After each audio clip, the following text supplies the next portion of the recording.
Hello,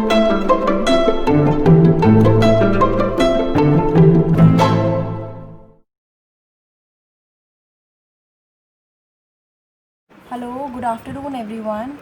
So in this video we will study about formative assessment and summative assessment. See, जो भी आपके unit 1 assessment and learning के important topics हैं मैं पहले वाले वीडियो में शेयर कर चुकी हूँ. If you want that I can link that in this the description box below. आपको ये पता होना चाहिए फॉर्मेटिव कौन सा है, समेटिव कौन सा है, क्वांटिटेटिव असेसमेंट कौन सा है एंड क्वालिटेटिव असेसमेंट कौन सा है. लेकिन इस वीडियो में हम डिस्कस करेंगे formative and summative. And in unit 2 you have to study about basically different types of assessments. You have formative, summative, quantitative, qualitative assessment, ये सब पढ़ेंगे. लेकिन इस वीडियो में हम समझेंगे basically formative assessment and summative assessment और ये क्यों इम्पॉर्टेंट है या फिर एसेंशियल पार्ट है एजुकेशन का. नाउ फॉर्मेटिव असेसमेंट से स्टार्ट करते हैं. What is a formative assessment and why it is essential for effective teaching. Question आएगा आपको ऐसे. सो आपको सबसे पहले कॉन्सेप्ट देना होगा, डिफाइन करेंगे और फिर इसका थोड़ा सा इसको समझाएंगे कि क्या होता है.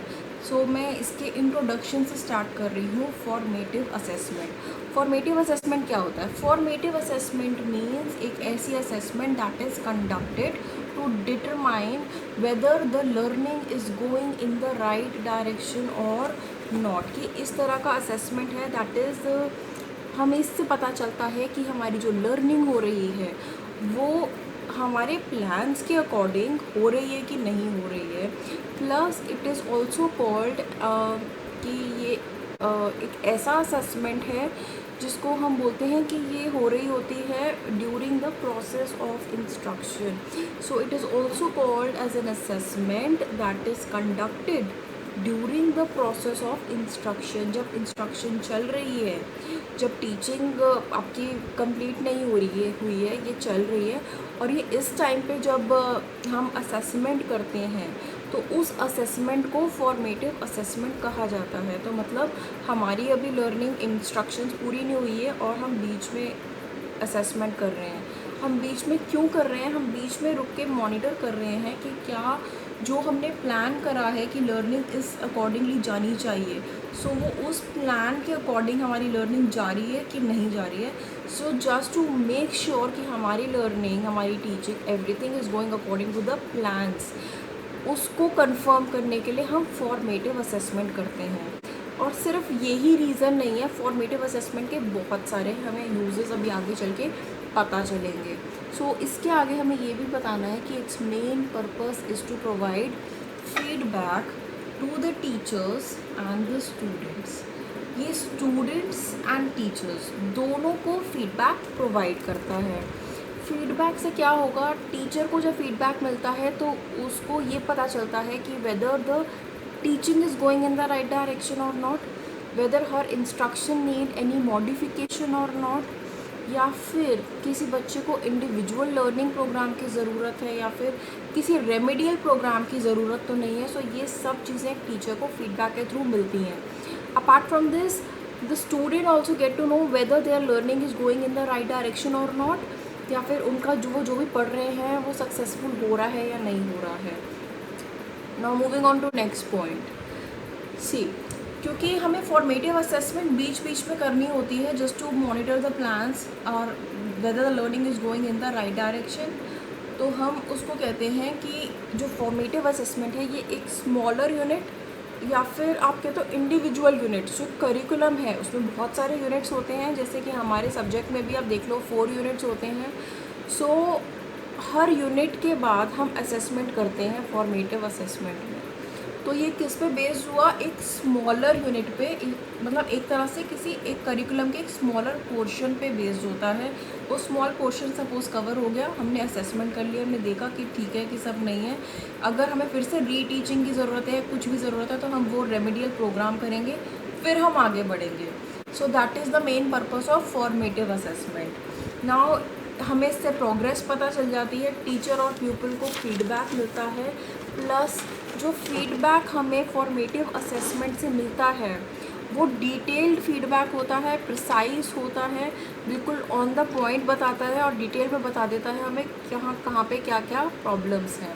नाउ जो फॉर्मेटिव असेसमेंट के टेस्ट होते हैं उसमें ग्रेडिंग नहीं होती, there is no grading done in these test. और जो यूजुअली जो फॉर्मेटिव असेसमेंट में the test that are prepared, जो टेस्ट बनते हैं those test are called as mastery test. उनको बोला जाता है मास्टरी टेस्ट। जो बेसिक एक आपकी क्लास टीचर जो होती है वही उनको बनाती है, और ग्रेड्स मैंने बताया दीज आर नॉट असाइड, और बेसिक पर्पस है that is only to improve teaching and learning.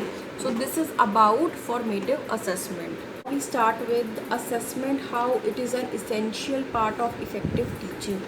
Formative assessment एक effective teaching का एक essential part क्यों होता है? सबसे पहले आपको समझना होगा कि जो assessment है, कोई भी टीचर होगा वो असेसमेंट फॉर्मेटिव असेसमेंट करता ही करता है। Every good teacher does assessment of his pupil just to know how the pupil is thinking, क्योंकि it is necessary to understand how the pupil is thinking, कि प्यूपिल कैसे सोचता है, and how this can be use to enhance the future learning. आप ये जानकर आप future learning कैसे इम्प्रूव कर सकते हो, हमें ये पता चलता है।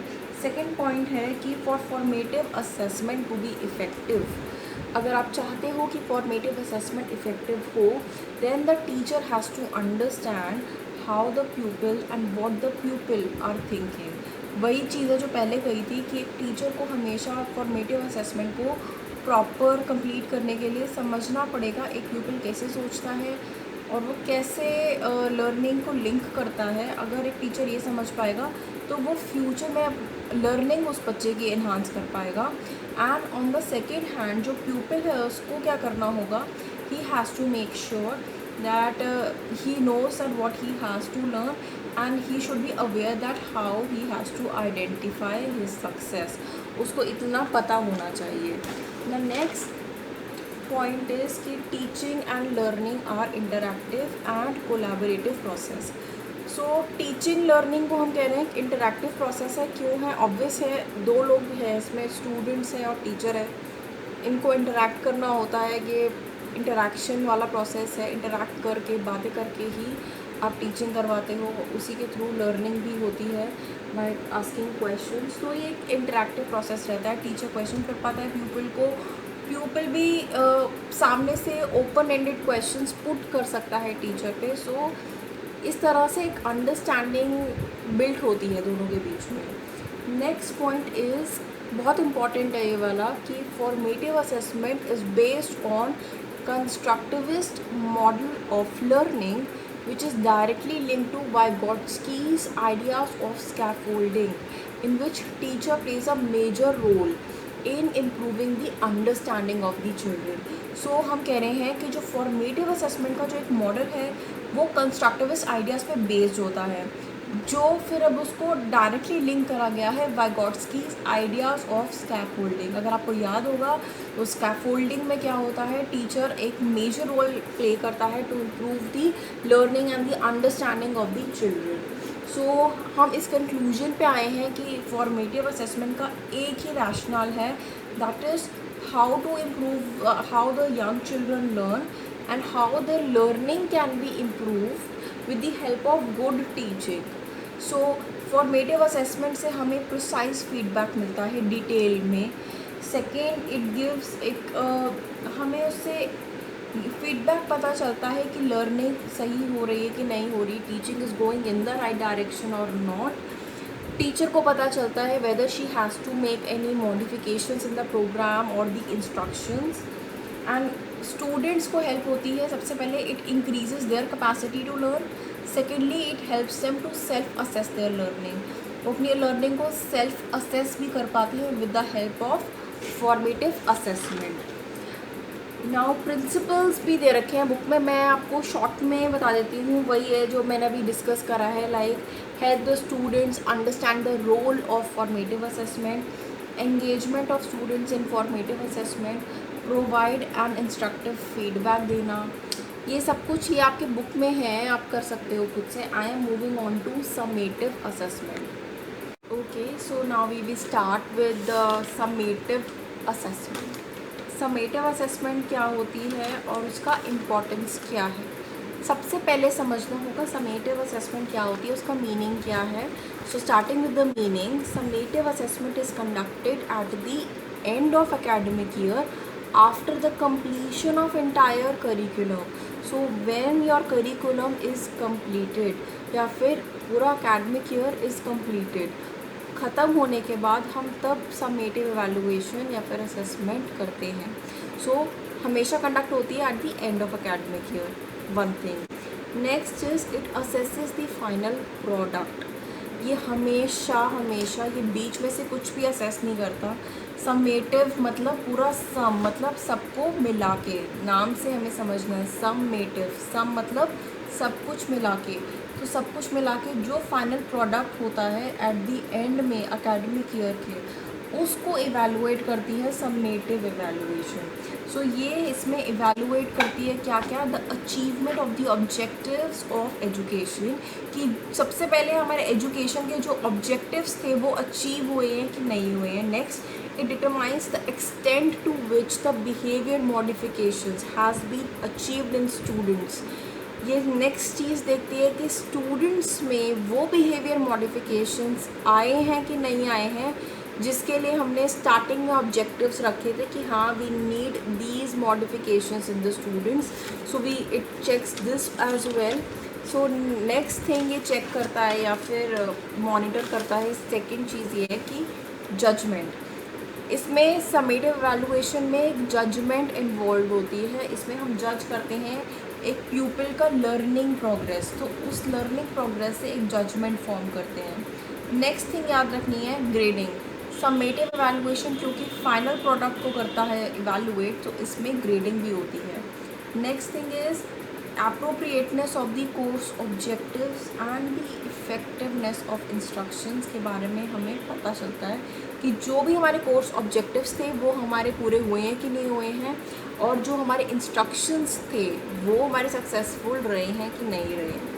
एग्ज़ाम्पल के तौर पे मैं आपको बता देती हूँ, जो एनुअल एग्ज़ामिनेशंस होते हैं, जो 100 मार्क्स वाले एग्ज़ामिनेशंस होते हैं स्कूल्स में, कॉलेजेस में, उनको बोला जाता है समेटिव असेसमेंट, जो हमारे फाइनल टर्म के बेसिकली जो एग्ज़ामिनेशंस होते हैं। Apart from this achievement test भी हमारा समेटिव असेसमेंट में आता है। नाउ डेफिनेशंस में इन्होंने पर्टिकुलर डेफिनेशन नहीं दी है बुक में, लास्ट ईयर भी सेम डेफिनेशंस थी। They have defined summative evaluation from 3 perspective. 3 perspective से समेटिव एवेलुएशन को समझेंगे।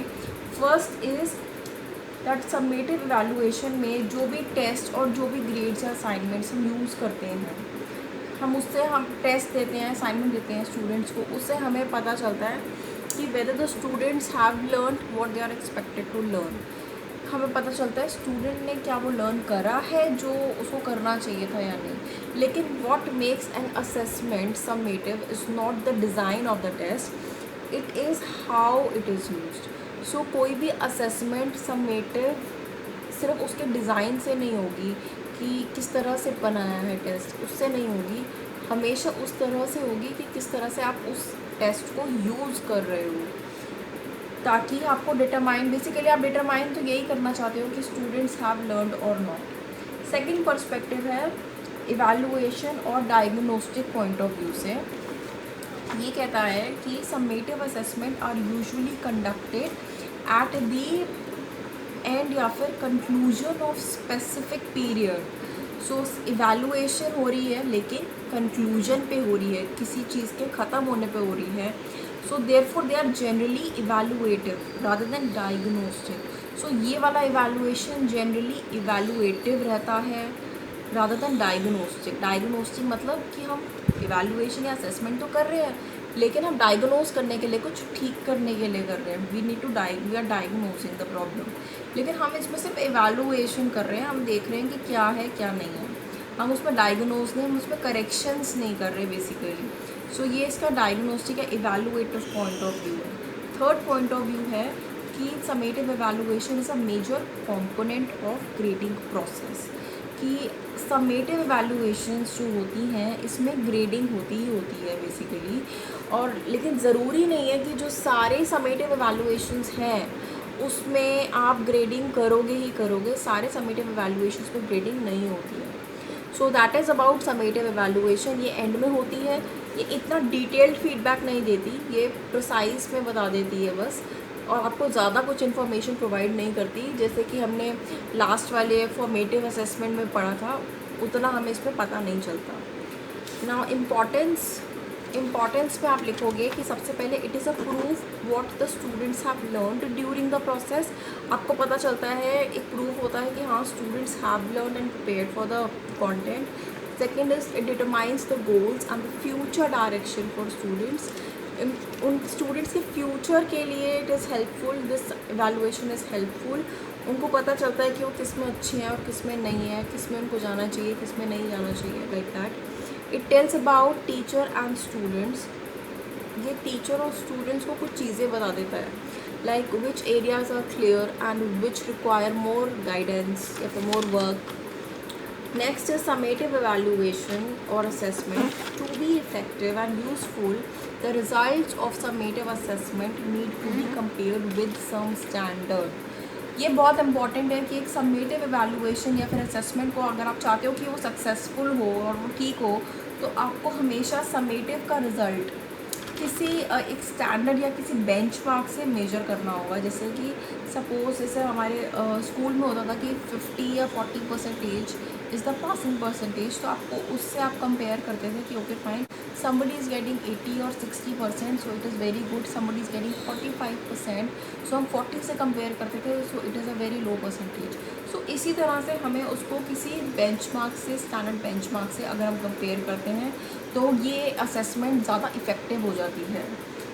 That is it for today's video.